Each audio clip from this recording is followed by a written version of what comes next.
नमस्कार मंडळी, माझं नाव मनीषा. तुमचं मनापासून स्वागत करते आजच्या या व्हिडिओमध्ये. आजची कथा आहे अशा एका पत्नीची, जिने नवऱ्यावर जीवापाड प्रेम केलं, पण एका गैरसमजामुळे नवऱ्याने तिला घराबाहेर काढलं. 5 वर्षांनी जेव्हा तिची पुन्हा भेट झाली तेव्हा त्याच्या डोळ्यातून अश्रू थांबेनासे झाले. शेवटपर्यंत कथा नक्की ऐका. पुण्याजवळच्या एका छोट्याशा गावात रोहन आणि सायली राहत होते. दोघांचं लग्न प्रेमाने झालं नव्हतं, पण लग्नानंतर त्यांचं नातं खूप सुंदर फुललं होतं. सायली साधी, शांत आणि प्रेमळ स्वभावाची होती. ती पहाटे उठून घरातील सगळी कामं करत असे. सासू सासऱ्यांची सेवा, नवऱ्याचा डब्बा, घरातील प्रत्येकाची काळजी. तिच्या चेहऱ्यावर कधी तक्रार नव्हती. रोहन एका खाजगी कंपनीत काम करत होता. सुरुवातीला तोही सायलीवर खूप प्रेम करत होता, पण घरात एक व्यक्ती होती जिला सायलीचं सुख पाहवत नव्हतं. ती म्हणजे रोहनची आई शारदा. शारदाला वाटायचं, माझा मुलगा लग्नानंतर माझ्यापासून दूर गेला, म्हणून ती रोज सायलीबद्दल काही ना काही चुकीचं रोहनच्या कानात भरू लागली. रोहन, तुझी बायको माझा अपमान करते. ती तुझ्या पैशांची उधळपट्टी करते. तिला या घराची काहीच काळजी नाही. सुरुवातीला रोहन या गोष्टींकडे दुर्लक्ष करत होता, पण रोज रोज तेच ऐकून त्याच्या मनात शंकेचे बीज पेरलं गेलं. एक दिवस रोहन ऑफिसमधून लवकर घरी आला. घरात सायली नव्हती. शारदा लगेच म्हणाली, पाहिलंस, तुला न सांगता बाहेर फिरायला गेली आहे.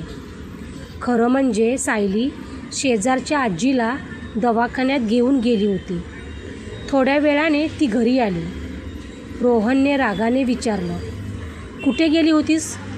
सायली शांतपणे म्हणाली, शेजारच्या जोशी आजींना अचानक चक्कर आली. त्यांना हॉस्पिटलमध्ये घेऊन गेले होते. पण रोहनला तिच्यावर विश्वास बसला नाही. तो संतापला. त्या दिवसानंतर दोघांमध्ये बोलणं कमी झालं. सायली कितीही समजवण्याचा प्रयत्न करत होती, पण रोहनचं मन बदलत नव्हतं. एक दिवस घरात रोहनचे काही महत्त्वाचे कागद सापडत नव्हते. शारदाने लगेच आरोप केला, हे सगळं सायलीनेच केलं असेल. रोहनने कोणतीही चौकशी न करता सायलीला दोष दिला. सायली रडत म्हणाली, मी काहीच केलं नाही, माझ्यावर विश्वास ठेवा. पण रागाच्या भरात रोहनने तिचा हात धरला, दार उघडलं आणि ओरडला, आजपासून या घराशी तुझा काहीही संबंध नाही. निघून जा. मला तुझा चेहराही पाहायचा नाही. सायलीच्या डोळ्यातून अश्रू वाहू लागले. तिने शेवटचं एकदा त्या घराकडे पाहिलं, देवघरात हात जोडले आणि शांतपणे घराबाहेर पडली. तिला अजून एक सत्य सांगायचं होतं. ती आई होणार होती, पण रोहनने तिला एक शब्दही बोलू दिला नाही. सायली एकटीच अंधारात चालत निघाली आणि तिच्या आयुष्याचा सर्वात कठीण प्रवास सुरू झाला. सायली रात्रभर चालत होती. तिच्या डोळ्यात अश्रू होते, मनात हजारो प्रश्न होते. जायचं कुठे? आई वडील नव्हते, नातेवाईकांशी संपर्क नव्हता. सकाळ होताच ती एका बसस्थानकावर बसली. अचानक तिला चक्कर आली आणि ती खाली कोसळली. तेवढ्यात तिथून जाणाऱ्या एका वृद्ध महिलेने तिला पाहिलं. त्यांचं नाव होतं सुमित्राताई. त्यांनी तिला लगेच जवळच्या दवाखान्यात नेलं. तपासणी झाल्यावर डॉक्टर म्हणाले, काळजी करू नका, आई आणि बाळ दोघेही सुरक्षित आहेत, पण यांना खूप मानसिक ताण आला आहे. बाळ? सुमित्राताईंनी आश्चर्याने विचारलं. सायलीच्या डोळ्यातून अश्रू वाहू लागले. तिने सगळा प्रकार त्यांना सांगितला. सुमित्राताईंनी तिचा हात हातात घेतला आणि म्हणाल्या, आजपासून तू एकटी नाहीस. माझं घर तुझं घर आहे. सायली त्यांच्या घरी राहू लागली. काही दिवसांनी तिने एका छोट्या शिवणकामाच्या दुकानात काम सुरू केलं. दिवसरात्र मेहनत करत ती स्वतःच्या पायावर उभी राहू लागली. 9 महिन्यांनी तिने एका गोंडस मुलाला जन्म दिला. तिने त्याचं नाव आरव ठेवलं. आरव तिचं जग बनलं. ती त्याच्यासाठी जगू लागली. सकाळी शिवणकाम, रात्री मुलाचा सांभाळ. कितीही कष्ट असले तरी तिच्या चेहऱ्यावर हसू असायचं. दुसरीकडे रोहनच्या आयुष्यात मात्र शांतता नव्हती. सायली गेल्यानंतर घर रिकामं वाटू लागलं. आई रोज काही ना काही बोलत होती, पण रोहनच्या मनाला समाधान मिळत नव्हतं. एक दिवस कपाट साफ करताना त्याला ते हरवलेले कागद सापडले. ते नेमके तिथेच होते जिथे त्याने स्वतःच ठेवले होते. त्याच्या पायाखालची जमीन सरकली. म्हणजे सायली निर्दोष होती. त्या रात्री त्याला झोप लागली नाही. त्याने सायलीचा खूप शोध घेतला. तिच्या जुन्या मैत्रिणींना विचारलं, नातेवाईकांना फोन केले, पण कुणालाच तिचा पत्ता नव्हता. महिने गेले, वर्ष गेली. रोहनच्या मनात फक्त एकच पश्चाताप होता, मी तिचं म्हणणं एकदाही ऐकलं नाही. आणि अशाच पश्चातापात 5 वर्ष उलटून गेली. एके दिवशी कंपनीच्या कामासाठी रोहन एका शहरात गेला. एका मोठ्या शाळेसमोर त्याची गाडी थांबली. तेवढ्यात त्याची नजर एका महिलेवर पडली. ती एका छोट्या मुलाचा हात धरून चालत होती. रोहन काही क्षण तिच्याकडे पाहत राहिला. ती सायली होती, पण तिच्यासोबत असलेला तो 5 वर्षाचा मुलगा कोण होता? रोहनच्या मनात हजारो प्रश्न उभे राहिले. रोहनची नजर त्या महिलेवर खिळून राहिली. ती खरंच सायली होती, पण आज तिच्या चेहऱ्यावर दुःख नव्हतं, आत्मविश्वास होता. डोळ्यात अश्रू नव्हते, तर जगण्याची हिंमत होती. तिच्या हातात एका 5 वर्षाच्या गोंडस मुलाचा हात होता. रोहन हळूच तिच्यासमोर गेला. सायलीने मागे वळून पाहिलं. क्षणभर दोघेही काही बोलू शकले नाहीत. 5 वर्षापूर्वीचं सगळं त्यांच्या डोळ्यासमोर उभं राहिलं. रोहनचा आवाज थरथरत होता. कशी आहेस? सायली शांतपणे म्हणाली, मी खूप चांगली आहे. तेवढ्यात तो छोटा मुलगा सायलीचा हात ओढत म्हणाला, आई चल ना, उशीर होतोय. आई हा शब्द रोहनच्या कानावर पडताच त्याचं हृदय धडधडू लागलं. तो मुलाकडे पाहत राहिला. मुलाचा चेहरा, डोळे, हसू सगळंच त्याच्यासारखं होतं. रोहनने थरथरत्या आवाजात विचारलं, सायली, हा मुलगा? सायली काही क्षण शांत राहिली. मग ती म्हणाली, हा माझा मुलगा आरव. रोहनच्या डोळ्यात अश्रू आले. तो पुन्हा विचारू लागला, माझा?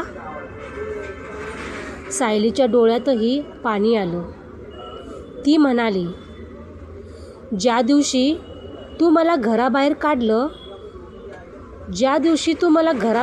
होतंस, त्या दिवशी मला तुला काहीतरी सांगायचं होतं की तू बाबा होणार आहेस, पण तू मला एक शब्दही बोलू दिला नाहीस. हे ऐकताच रोहन तिथेच खाली बसला.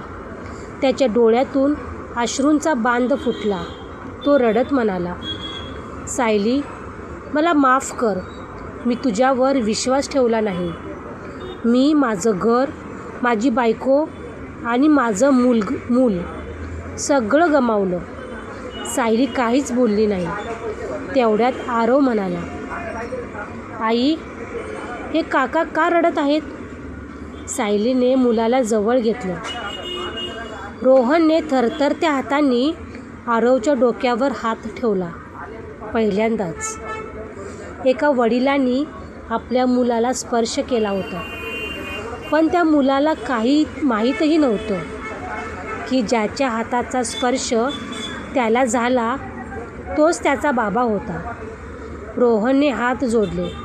सायली, एक संधी दे. मी आयुष्यभर तुझी माफी मागत राहीन. सायलीने शांतपणे उत्तर दिलं. माफी मागणं सोपं असतं रोहन, पण तुटलेला विश्वास जोडायला खूप वेळ लागतो. असं म्हणत ती आरवचा हात धरून निघून गेली. रोहन मात्र तिथेच उभा राहून रडत राहिला. त्याला समजलं होतं, 5 वर्षापूर्वी एका क्षणाच्या रागाने त्याने संपूर्ण आयुष्य उद्ध्वस्त केलं होतं. सायली आरवचा हात धरून निघून गेली, पण रोहन तिथेच बराच वेळ उभा राहिला. त्याच्या डोळ्यासमोर फक्त एकच चित्र होतं, त्याचा मुलगा, ज्याने त्याला काका म्हटलं होतं. त्या रात्री रोहनला झोप लागली नाही. दुसऱ्या दिवशी तो सायलीच्या घरी गेला. दार उघडलं तेव्हा सुमित्राताईंनी त्याला पाहिलं. त्या शांतपणे म्हणाल्या, आता का आलास? जेव्हा तिला तुझी गरज होती तेव्हा तू तिच्यावर विश्वास ठेवला नाहीस. रोहनने मान खाली घातली. आई, माझ्याकडून खूप मोठी चूक झाली. मला फक्त एक संधी हवी आहे. तेवढ्यात सायली बाहेर आली. ती म्हणाली, रोहन, मी तुझा द्वेष करत नाही, पण त्या दिवशी तू मला घराबाहेर काढलं तेव्हा मी एकटी नव्हते. आपल्या बाळालाही तू घराबाहेर काढलं होतंस. हे ऐकून रोहनचे अश्रू थांबेनासे झाले. तो म्हणाला, माझी शिक्षा मला मिळाली आहे. 5 वर्ष मी रोज स्वतःला दोष देत राहिलो, पण मला माझ्या मुलाचा बाबा होण्याची एक संधी दे. सायली काहीच बोलली नाही. दुसऱ्या दिवशी आरव शाळेतून घरी येताना रस्ता ओलांडत होता. अचानक भरधाव वेगाने एक कार त्याच्या दिशेने आली. क्षणाचाही विचार न करता रोहन धावत गेला आणि आरवला जोरात बाजूला ढकललं. आरव वाचला, पण रोहनला जोराची दुखापत झाली. त्याला तातडीने रुग्णालयात दाखल करण्यात आलं. डॉक्टर म्हणाले, वेळेवर आणलं नसतं तर परिस्थिती गंभीर झाली असती. हे ऐकून सायलीच्या डोळ्यात पाणी आलं. शुद्धीवर आल्यावर रोहनने पहिला प्रश्न विचारला, आरव ठीक आहे ना? सायलीचा बांध फुटला. तिला जाणवलं की आजचा रोहन तो 5 वर्षापूर्वीचा अहंकारी रोहन राहिला नव्हता. काही दिवसांनी रोहन बरा झाला. त्या दिवशी सायलीने आरवला जवळ बसवलं. ती हसत म्हणाली, बाळा, तुला माहिती आहे का, ज्यांनी तुझा जीव वाचवला ते फक्त काका नाहीत. आरव आश्चर्याने म्हणाला, मग कोण आहेत? सायलीच्या डोळ्यात आनंदाश्रू आले. ती म्हणाली, ते तुझे बाबा आहेत. आरव काही क्षण रोहनकडे पाहत राहिला आणि धावत जाऊन त्याला मिठी मारली. बाबा, हा एकच शब्द ऐकून रोहनला अश्रू आवरले नाहीत. त्याने मुलाला घट्ट मिठी मारली आणि सायलीकडे पाहत म्हणाला, आज देवाने मला सुंदर दुसरं आयुष्य दिलं आहे. यापुढे तुमच्या दोघांच्या चेहऱ्यावर कधीच अश्रू येऊ देणार नाही. सायलीनेही त्याला माफ केलं. त्या दिवशी तिघेही पुन्हा एक कुटुंब म्हणून एकत्र आले. रागाच्या भरात घेतलेला एक चुकीचा निर्णय संपूर्ण आयुष्य बदलू शकतो, पण वेळेत चूक मान्य करून मनापासून पश्चाताप केला तर नाती पुन्हा जुळू शकतात. विश्वास आणि प्रेम हे संसाराचे खरे आधार असतात.